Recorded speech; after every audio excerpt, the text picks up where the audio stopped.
어느 식당에서 있었던 일입니다. 식당 점원이 열심히 일을 잘 하는데 한 가지 좀 주인 마음에 잘 안 드는 게 있었어요. 그게 뭐냐면 손님이 불평을 하면 잘 받아줘야 되는데 그때마다 이제 말대꾸를 한다든지 싫은 얘기를 자꾸 하는 거예요. 손님들이 별로 기분이 안 좋겠죠. 그러다가 이제 사건이 터졌습니다. 손님 중에 조금 심하게 하는 사람이 있었나 봐요. 그러니까 이 직원이 화가 나가지고 이제 맞붙었습니다. 소란스러웠지요. 그럼 누가 힘들어지는 겁니까? 사장이 힘들어지는 겁니다. 그래서 가서 그 사건을 진정을 시키는데 누구를 혼냈겠습니까? 우리 뻔하잖아요. 안 물어봐도 자기 직원 혼냈죠. 그러니까 직원이 열받았어요.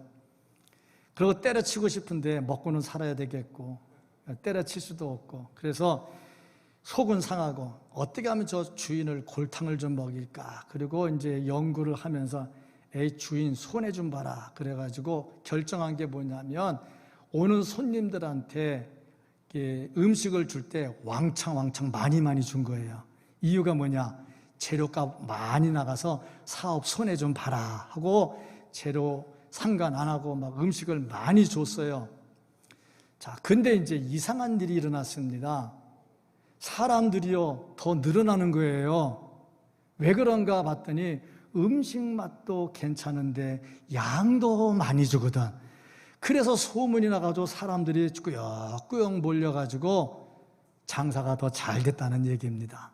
참 어느 카페도 그렇대. 양도 많이 주고 값도 싸고 맛도 좋고 그러니까 사람들도 오는 것 같더라고요.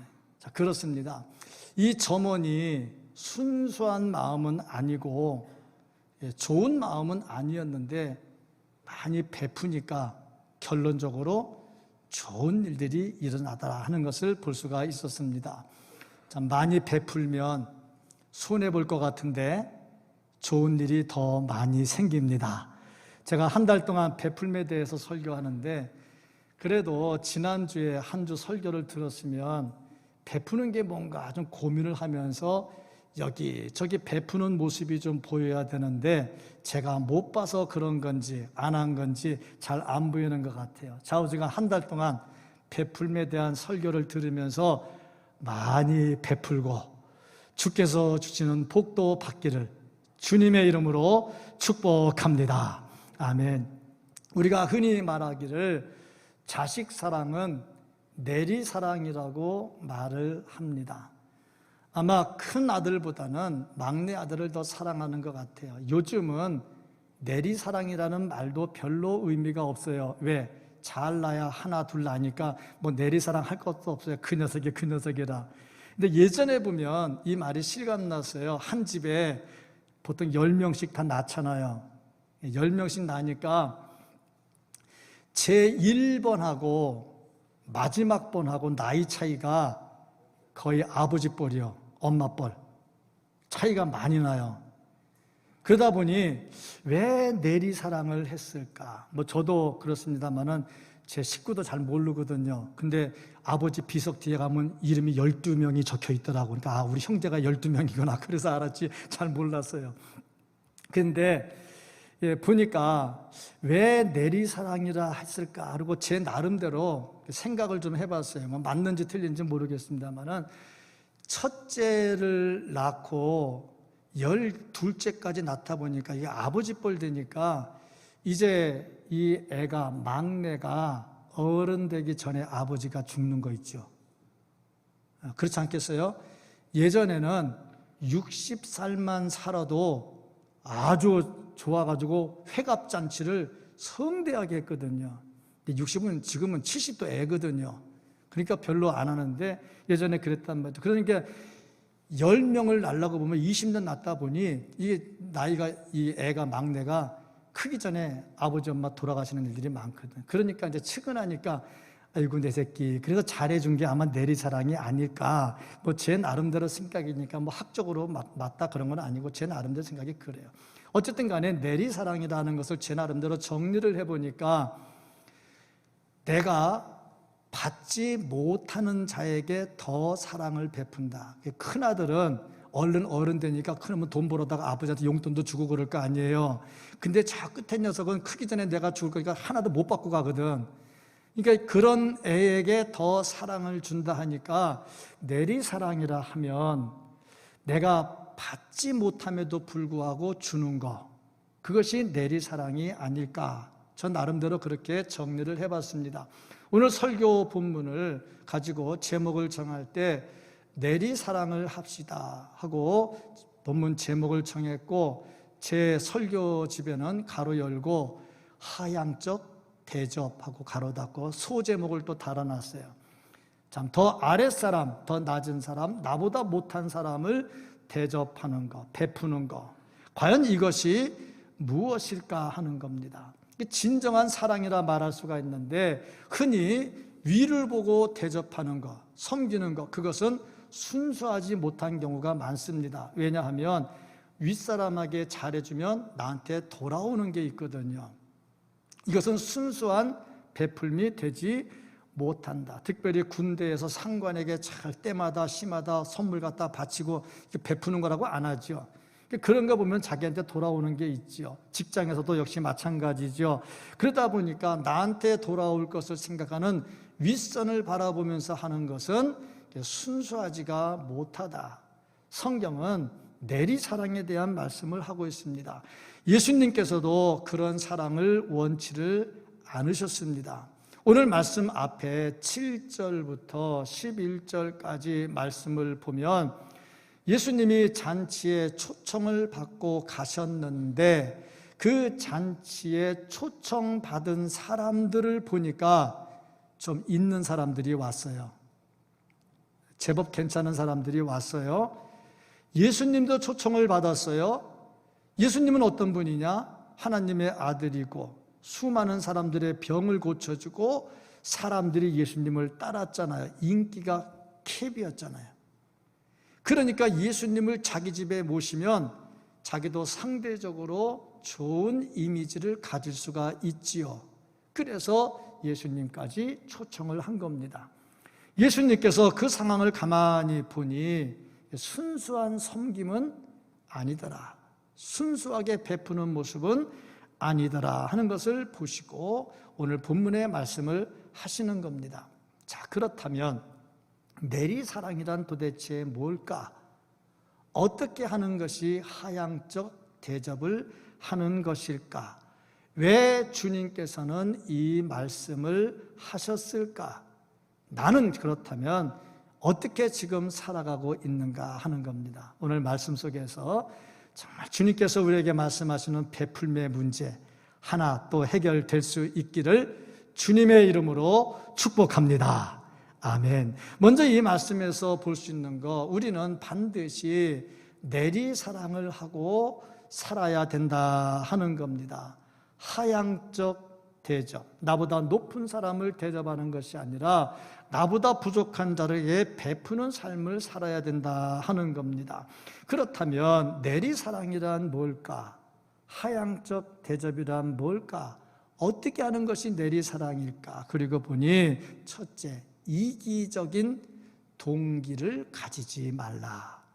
이기적 동기라 하면 나한테 다시 돌아올 거를 생각하는 겁니다. 12절 말씀, 내가 점심이나 저녁이나 베풀거든 벗이나 형제나 친척이나 부한 이웃을 청하지 말라.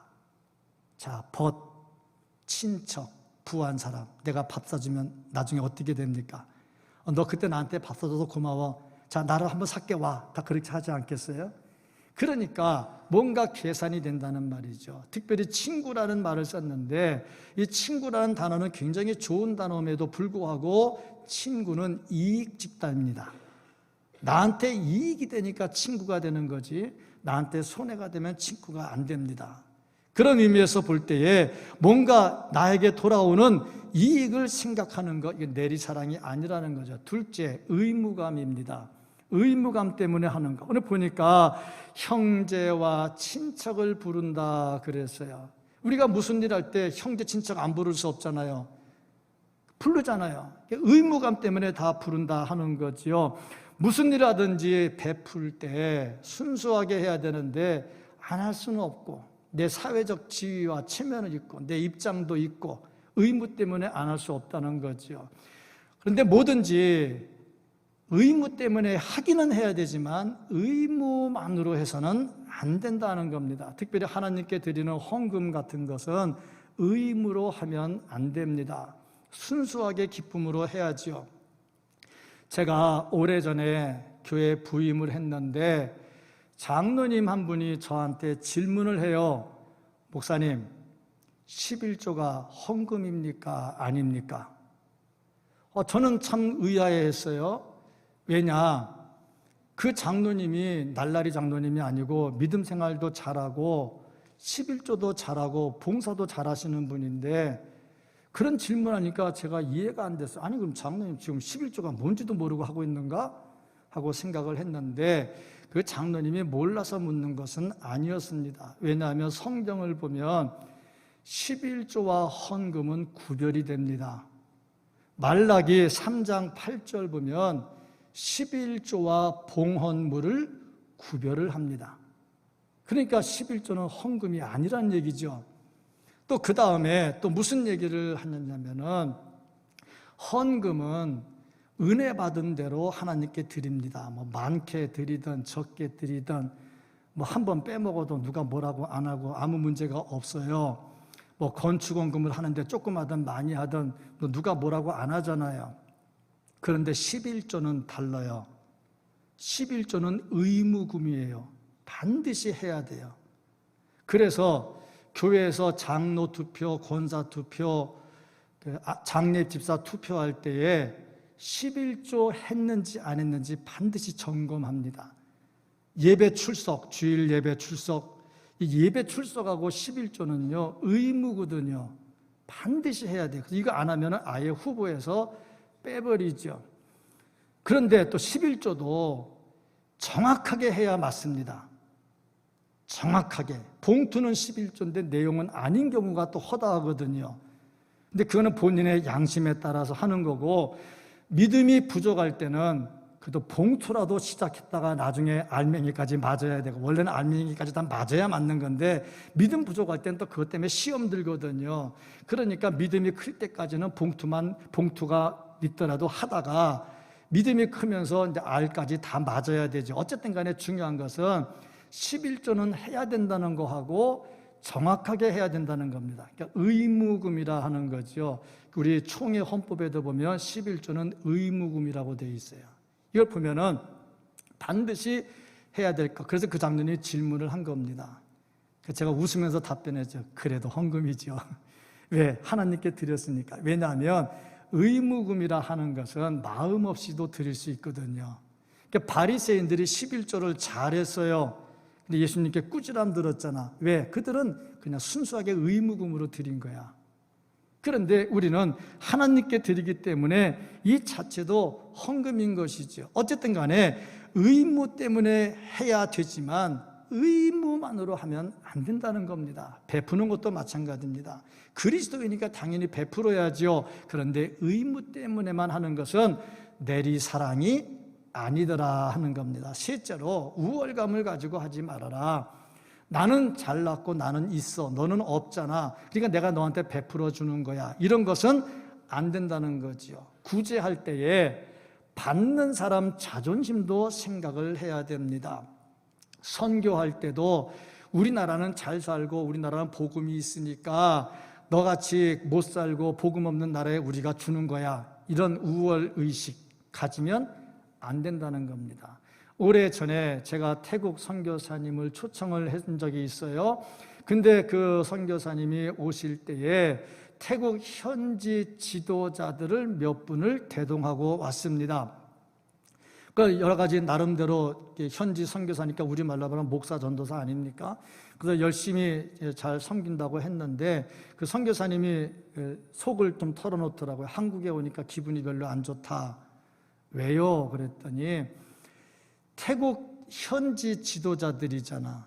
그러니까 우리 같이 깔끔하게 이게 이렇게 입고 양말 신고 구두 신고 그게 안 하거든. 현지 지도자들이니까 누가 봐도 좀 깨재재하거든. 근데 자기들은 교회 지도자야. 그러니까 지도자로서의 인정을 받고 싶은데 우리나라 사람들 그거 보면 깨재재하니까 이렇게 홀대한 것 같아. 속상하다 그런 얘기를 하더라고요. 이게 선교의 바른 모습은 아니죠. 내가 좀 있네, 내가 좀 가졌네 해서 홀대하면 안 되는 거지요. 또 어떤 사람들은 가진 것도 없으면서 가진 거 있는 사람과 같이 친하게 지내면서 있는 척하면서 하는 것도 있어요. 그것도 또 아닌 것이지요. 이런 것들은 전부 다 내리사랑에 합당치가 않다는 겁니다. 또 네 번째로 보면 어쩔 수 없이 대접하는 거, 이것도 안 되는, 이것도 내리사랑은 아니라는 거죠. 어쩔 수 없이. 남들은 다 목사님 수고한다고 커피 한 잔 주는데 나는 아무것도 안 주니까 나 욕먹겠다, 안 되겠다, 해야지. 그런 건 아니란 얘기죠. 뭔가 남이 하니까 나도 해야 되겠다. 헌금도 그렇습니다. 헌금도 순수하게 해야 되고요, 믿음으로 해야 되는 겁니다. 그런데 헌금도 순수하지 못하게 하는 경우가 또 많이 있어요. 어느 목사님 교회에서 있었던 일을 얘기했는데 장로님, 권사님, 안수 집사님들이 헌금을 많이 안 하는 거야. 제대로 안 하는 거야. 특별히 절기 헌금 같은 거, 뭐 부활절 헌금, 또 추수감사 헌금, 이런 절기 헌금들을 그냥 성의 없이 하는 거야. 그래서 그 목사님이 안 되겠다 싶어가지고 그 장로님들, 권사님들, 안수 집사님들 이름을 쭉 쓰고 그들이 이제 1년 동안 한 헌금을 다 적어놓은 거야. 백추감사헌금 얼마, 추수감사헌금 얼마, 부활절 헌금 얼마 쭉 써가지고 다 한 장으로 프린트를 했어. 그리고 다 모아가지고 하나씩 나눠주면서 남이 거는 보지 말고 자기 것만 보세요 그랬대. 남이 헌금한 거 보지 말고 자기 것만 보세요 그랬는데 사람 심리가 어찌 그래? 남의 거 아버지 지 거 보겠어요? 남의 거 딱 보더니 그 다음에 이상한 일이 하나 벌어졌대. 뭐냐? 다음부터 헌금 액수가 확 올라갔대. 자, 이게 뭡니까? 이게 순수하지 못하잖아요. 안 한 것보단 낫겠지. 근데 순수하지 못하잖아요. 비교하잖아요. 어느 교회는요, 헌금을 제대로 안 하니까 주보에다가 이름을, 우리도 주보에다 이름 내잖아요. 11조, 뭐 절기연금 다 이름 내잖아요. 이름 내는 이유가 뭐냐면 영수증 의미가 있어요. 교회에서 제대로 받았는지 한번 확인하라는 거야. 영수증 의미도 있는데 그 목사님은 헌금을 제대로 안 하니까, 특별히 중직자들이 헌금을 제대로 안 하니까 안 되겠다 싶어가지고, 예를 들어서 추수감사주일 헌금 그러면은 우리는 가나다 순으로 써요. 이렇게 가나다 순으로. 근데 목사님이 헌금 많이 한 순으로 이름 쓰는 거야. 목사님이 헌금 2번째로 했으면 목사님 이름이 2번째로 나오는 거야. 제일 많이 한 사람부터 이름을 쭉 써. 그리고 그 밑에다가 가로 열고 100만 원 몇 명, 50만 원 몇 명, 10만 원 몇 명 딱 가로 닫고 딱 치는 거야. 그러면은 머리 빠른 사람 벌써 알잖아. 금 딱 꺼보면 누구 100만 원 했구나, 누구 50만 원 했구나 다 아는 거야. 그 다음부터 헌금 액수가 확 달라지더래. 이러면 안 되잖아. 이건 아니잖아요. 헌금은 순수한 거잖아. 뭔가 내가 어쩔 수 없이 해야 되는 이런 것들은 아름답지 못하잖아요. 이런 것이 하향적 대접, 내리사랑은 아니다 하는 겁니다. 5째, 억제할 수 없는 사랑으로 돌아올 기약이 없어도 베푸는 것. 이게 내리사랑이고 이게 하향적 대접이다 하는 겁니다. 13절 말씀을 보면은 잔치를 베풀거든 차라리 가난한 자들과, 왜 저 말씀했겠어요? 지금 온 사람은 있는 사람들만 왔어요. 제법 괜찮은 사람들만 왔어요. 왜? 그러면 나중에 나를 또 불러서 대접해 줄 거니까. 가난한 자들과 몸 불편한 자들과 저는 자들과 맹인들을 청하라. 저들은 그 당시 사회적으로 가난한 자들입니다. 왜? 직장을 제대로 가질 수가 없거든요. 다 노동으로 해야 되는데 몸이 아프니까 노동자는 못하잖아요. 그래서 어려운 생활들을 했거든요. 이런 사람들을 불러서 대접하는데 자발적으로 내 마음에서 억제할 수 없는 마음으로 돌아올 거 없어도 베푸는 것, 이게 내리사랑이다 하는 겁니다. 마태복음 10장 42절 말씀을 보면 또 누구든지 제자의 이름으로 이 작은 자 중 하나에게 냉수 한 그릇이라도 주는 자는 내가 진실로 너희에게 이르노니 그 사람이 결탄코 상을 잃지 아니하리라 하시니라. 냉수 한 그릇이라도 작은 자에게 주면 주께서 상을 주신다 하고 말씀을 하고 있습니다. 이것이 내리사랑의 모습이고 이것이 하향적 대접의 모습입니다. 우리 그리스도인들은 내리사랑을 하고 살아야 됩니다. 이런 은혜가 있기를 주의 이름으로 축복합니다. 자, 이걸 아는데 잘 안 돼요. 우리가 아는데 잘 못해요. 이유가 뭐냐? 그 이유를 찾아야지요. 그래서 내리사랑을 하지 못하는 이유들을 찾아가지고 그것들을 제거해야 됩니다. 뭐가 있을까? 첫째, 타인에 의해서 득을 보려고 하는 마음. 이기적 생각이 있으면요, 내리사랑이 안 됩니다. 지금 예수님을 초청한 것도 득을 보려고 초청한 것이지 진짜 예수님을 섬기고 베풀려고 초청한 것은 아니었다 하는 겁니다. 우리가 신앙생활하는 것은 득을 보려고 하는 게 아니라 주께 내 몸을 드리고 주께 내 시간을 드리고 주께 내 정성을 드리려고 신앙생활을 하는 거지요. 그런데 항상 보면 뭔가 좀 받으려고 하고 내가 득을 보려고 한단 말이죠. 그러니까 내리사랑이 안 되는 거예요. 제가 군대에서 그걸 봤는데 대위에서 소령으로 진급했어요. 이 바풀떼기에서 무궁화로 진급하는 게 이게 한 단계 올라가는 게 굉장히 힘든 것 같아요. 그런데 그 대위에서 소령으로 진급을 했는데 정말 지극정성으로 대장을 잘 섬겼어요. 얼마큼 섬겼느냐? 자기 아내를 대장 집에 보내가지고 거의 옛날 말 식모 수준으로 막 오만 잡일을 다 해주는 거야. 대장이 고마워가지고 점수를 잘 줘가지고 진급도 했다고. 이게 베푸는 거겠냐고. 다 돌아오는 걸 계산한 거잖아. 어떤 사람은 신앙생활 하라고 그렇게도 안 하는데 자기 대장이 교회 나가니까 같이 예배 시간에 옆에 가서 앉아있네. 뭐 그래서라도 예수를 영접하면 좋겠지요. 순수하지는 다 않더라는 거죠. 또 어떤 분은 목사님인데도 불구하고 설교를 하시는데 앞에 별자리가 딱 앉아 있으니까 별자리 건드리는 설교는 안 해. 별자리가 좋아하는 설교만 또 하고 말도 예쁘게만 해. 그래서 이제 점수를 잘 받아야 자기도 이제 목사가 진급을 또 할 수 있으니까 뭐 그렇게 되더라고요. 참 이것이 과연 옳은 것이냐 하는 거죠. 이런 것들은 순수한 마음으로 내리사랑이 안 되더라. 근데 예수님은 그렇게 안 하셨어요. 예수님 어떻게 하셨느냐? 바리새인들 앞에 놓고 종교 지도자 앞에 놓고 싫은 말들 다 하셨습니다. 참 목사라고 하는 직책이 힘들어요. 왜 힘드냐면 할 말 안 할 말 다 해야 되거든요. 저도 인기 목사가 되려면 이 코로나 때 위로하는 말, 축복하는 말 이런 설교만 계속하면요, 야 우리 목사님 정말 좋다 그렇게 인정할 거야. 근데 와서 보면 설교 듣다 보면 속 뒤집어지는 얘기 좀 하거든. 내가 말이야 이 코로나 뚫고 교회 와가지고 저런 소리 들으러 왔나? 근데 사실은 그 말 들을 때가 회개할 때고 하나님께 돌아설 때거든요. 근데 그렇게 생각을 안 하거든요. 예수님 어떻게 하셨냐면 바리새인들, 서기관들, 종교 지도자 듣기 좋은 말 하지 않았어요. 싫은 소리 했어요. 잘못된 건 늘 지적을 하셨거든요.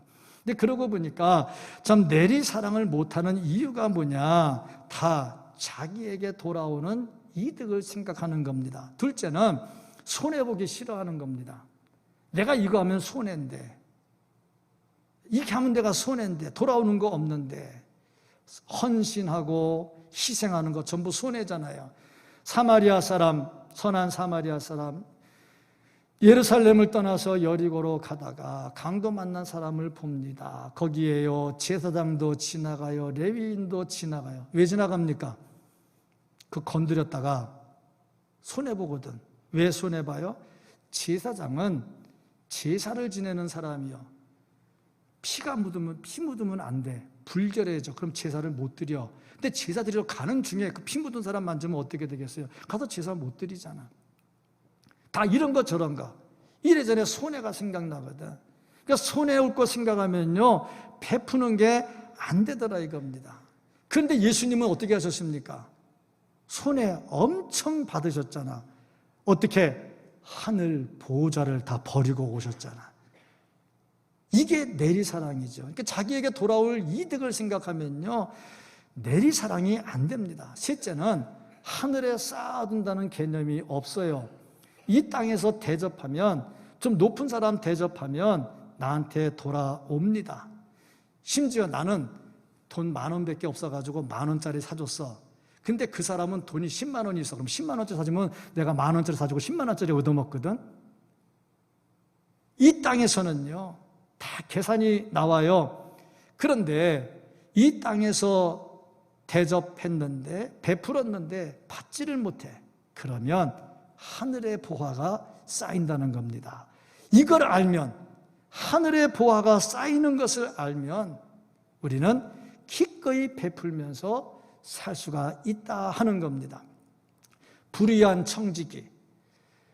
주인 볼 때는 일 잘하고 열심히 해요. 근데 주인 안 보이면 지 맘대로 해요. 참, 우리도 믿음 생활 순수하게 하고 잘해야 된다는 걸 잘 알면서도 우리에게서 불의한 청지기 모습이 나올 때가 덜어 있어요. 남들 볼 때는 거룩하고요, 기도 생활도 좀 하고요, 잘 섬기는 것 같고요, 겸손한 것 같이 말도 하고요, 행동도 해요. 근데 막상 보면 그렇게 안 살아요. 이중적 생활을 한단 말이죠. 이게 불의한 청지기 모습이 우리에게도 있단 말이죠. 앞에서는 잘하는데 뒤에 가서는 딴짓하고 말이죠. 이것은 옳지 않다는 거죠. 왜 그러느냐? 하늘의 창고를 못 보는 거예요.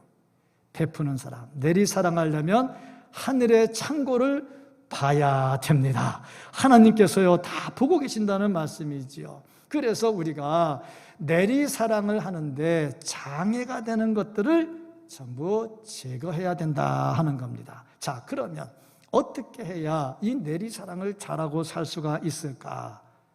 예수님을 본받아야 되겠다.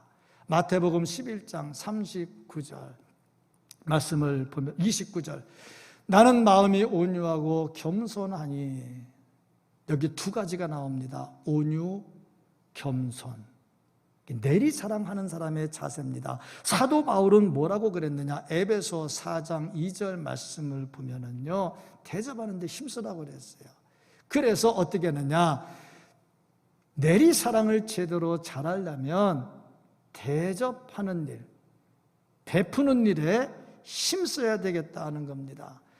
베푸는 것은 하나님의 문화고, 자꾸 받으려고만 하는 것은 사탄의 문화라고 말을 합니다. 그러니까 시험에 드는 이유가 자꾸 대접을 받으려고 하는 거야. 그래도 내 나이가 몇 살인데, 그래도 내 교회 직분이 뭔데, 그래도 내 교회에서 내가 얼마나 일했는데, 이런 거. 그래서 내가 대접을 받으려고 하는데 잘 안 돼. 그러니까 시험에 드는 거죠. 대접 받으려고 하는 것은 사탄의 문화라. 잘 베풀려고 하는 것은, 이것은 하나님의 문화라, 그렇게 말을 합니다. 마태복음 7장 12절, 그러므로 무엇이든지 남에게 대접을 받고자 하는 대로 너희도 남을 대접하라. 이것이 율법이요 선지자니라. 명령이라는 말이죠. 베풀며 사는 것은 하나님의 명령입니다. 두 번째는요, 온유한 마음으로 해야 된다. 내리사랑은요, 온유한 마음으로 해야 됩니다. 친절하고요, 너그러워야 돼요. 셋째, 겸손함으로 해야 됩니다. 겸손은 높아지는 것의 반대입니다. 낮아지는 것인데, 낮아지는 게 뭐냐? 너무 밑으로 파고 내려가면 이것도 앞뒤로 보이는 게 없어. 교만해. 자기밖에 몰라. 그래서 진정한 겸손은 눈높이를 맞추는 겁니다. 예수님이요, 하늘 보좌에서 우리를 얼마든지 다 보호해 줄 수 있고요, 우리 기도를 다 들어줄 수 있습니다. 그런데 내려오셨어요. 어떻게? 인간의 몸을 입고. 왜? 눈높이를 맞추는 거야. 겸손이 뭐냐? 눈높이를 맞추는 거야. 눈높이를. 내가 좀 낮다 싶으면 좀 빨리 올려서 눈높이 맞춰야죠. 높다 싶으면 내려서 맞춰야죠. 눈높이를 맞춰서 같이 가는 거예요. 그래서 이 겸손이라는 라틴어를 보면 바닥으로 내려온다 하는 뜻이 있어요. 바닥은 다 똑같잖아요. 올라가도 안 되고 내려가도 안 되고 바닥으로 다 겸손하게 눈높이를 잘 맞춰야 되겠지요. 그 토마스 아베케이트라고 하는 사람이 있는데 이 사람이 겸손하게 살고 싶었어요. 그래서 예수님을 본받아서 겸손하게 살고 싶었는데 예수님이 보니까 제자들의 발을 씻어줬네. 그래서 나도 겸손하게 살아야지 하고 거지들을 초청을 해가지고 매일 발을 닦아줬어요. 근데 몇 명을 불렀느냐? 13명을 불렀어. 왜 13명을 불렀느냐? 예수님은 12명을 닦아줬거든. 그러니까 내가 예수님보다 못하니까 나는 한 명 더 닦아야지 했는데 이게 이제 교만인 거죠. 예수님보다 더 하려고 하는 자체. 어떤 그 성직자는 이렇게 했다고 그래요. 40일 금식 기도를 했답니다. 힘들어 기도하는데 1시간만 있으면 40일이 딱 채워졌는데 과자 하나를 딱 먹었대.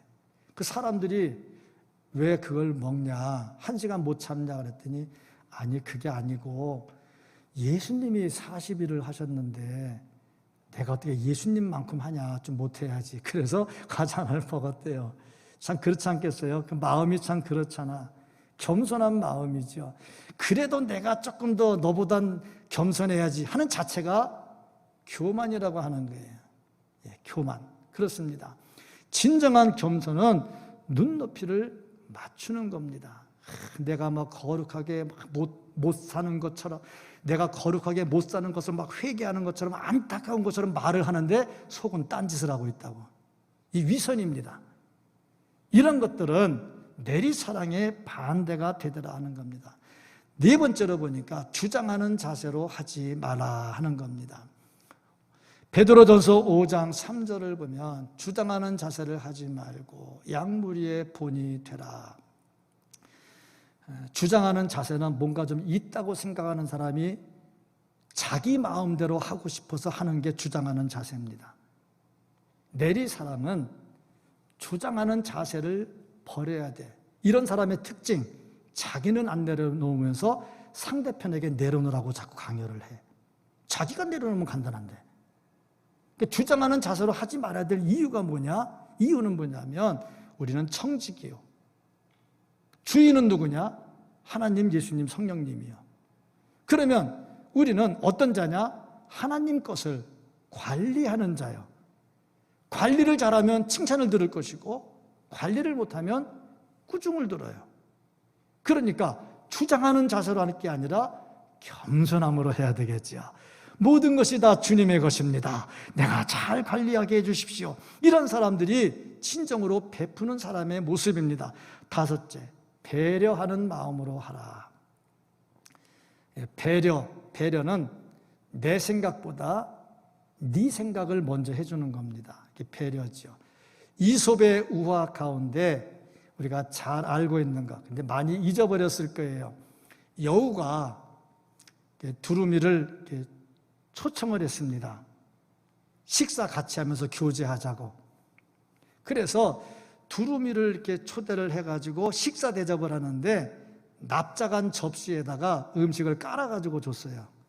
그 두루미는 이게 길어가지고 이게 먹으려면 이게 힘들잖아. 접시에 걸려가지고 먹지도 못하잖아. 그래 잔치에 가가지고 뭐 먹으려고 갔다가 먹지도 못하고 온 거야. 화가 났어요. 다음에 여우를 불렀어요. 야, 식사 한번 같이 하자. 여우가 자기도 이제 대접했으니까 좋다를 갔는데 이번엔 두루미가 주둥이가 길쭉한 그릇에다가 음식을 담아가지고 여우 너 먹으라고 준 거야. 어떻게 먹을 거야 이거를? 배려라고 하는 게 없어요. 진정한 베풀면 내 생각이 아니고 너를 생각하는 거예요. 참 힘든 부분이 뭐냐면 목사님 이렇게 해야 내 마음이 편하거든요. 이거 잡으세요. 그러면 나는 배불러서 못 먹겠는데 이건 베풀미 아닌 거지. 이거는 베풀면 네 생각을 해주는 거야. 그러니까 우리가 진정으로 베풀려면 어떻게 해야 되느냐? 배려의 정신을 가져야 되겠다. 여섯째, 가난한 자를 잘 돌봐야 되겠다. 부자에게 잘하는 게 아니고 가난한 자를 돌봐라. 신명기 15장 1절부터 23절까지 보면 빚진 자, 그래서 자식까지 종으로 파는 자, 이들을 다 탕감해 주는 법이 나옵니다. 이것을 보면요, 진짜 내리 사랑을 하는 사람은 돌아올 것을 기약하지 말고 기약 없는 것을 기쁨으로 베풀어야 됩니다. 이런 은혜가 우리에게 있기를 주님의 이름으로 축복합니다. 특별히 선교는 그렇습니다. 선교는요, 무조건 베푸는 겁니다. 돌아오는 거 없이 베푸는 겁니다. 기약 없이 베푸는 겁니다. 베푸는 일에 동참할 수 있기를 주님의 이름으로 축복합니다. 자, 그러면 이렇게 내리사랑을 할 때에 내가 얻는 유익이 뭘까? 저거 붙어가지고 모순입니다. 바라고 하는 거잖아요. 그런데 바라고 하지 않고 순수하게 내리사랑을 하면 하나님께서 또 주시는 복이 있어요. 상향적 대접은 바로 받습니다. 밥 사주면 밥 얻어 먹어요.